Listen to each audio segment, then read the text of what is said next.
നബി സല്ലല്ലാഹു അലൈഹി വസല്ലം തങ്ങൾ അങ്ങനെയായിരുന്നു. സലാം യാ മീനാ കലാൽ യാ മഹബൂബ സുബ്ഹാനി സലാം ഫഖ്ർ മൗജൂദാത് സലാം നൂർ ഇൻസാനി तेरी सूरत तेरी सीरत तेरी तबस्सुम तेरी गुफ्तगू तेरी हरकात तेरी सकनात नवाज़ी खंदक शानी तेरा घर हो मेरा घर हो तेरा दिल हो मेरा दिल हो रसूले आतिशे जंजीर बातिल छोड़ने वाले रसूले खारिजे टूटे हुए दिल जोड़ने वाले അധർമ്മത്തിന്റെ ചങ്ങലക്കെട്ടുകളെ പൊട്ടിച്ചെറിഞ്ഞ റസൂലേ അങ്ങേക്ക് സലാം.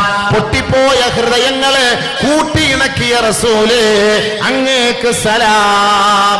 जो आसी को कमली में अपनी छुपा ले जो दुश्मन को भी जख्मे खा कर दुआ दे. എത്ര എത്ര പാപികളാണ് നബിതങ്ങളെ വേദനിപ്പിക്കാമെന്നവര്, നബിതങ്ങളുടെ തലകൊയ്തെടുക്കാമെന്നവര്, നബിതങ്ങളെ ആക്ഷേപിച്ചവര്. അള്ളാന്റെ റസൂല് ഹബീബായ തങ്ങളുടെ ചാദിറെ മുബാറക്ക് കൊണ്ട് അള്ളാന്റെ റസൂലിന്റെ പുതപ്പിന്റെ ഉള്ളിലേക്ക് അവരെ ചേർത്ത് പിടിച്ചിട്ട് അവർക്ക് അനുകൂലമായിട്ടാണ് ഹബീബായ തങ്ങൾ ദുആ ചെയ്തത്. അവർക്ക് പ്രതികൂലമായി നബി തങ്ങൾ ദുആ ചെയ്തതില്ല. അവർക്ക് എതിരായിട്ട് അള്ളാന്റെ റസൂല് ശാപ പ്രാർത്ഥന പോലും നടത്തിയിട്ടില്ല. उसे और क्या नामे देगा जमाना वो रहमत नहीं है तो फिर और क्या है.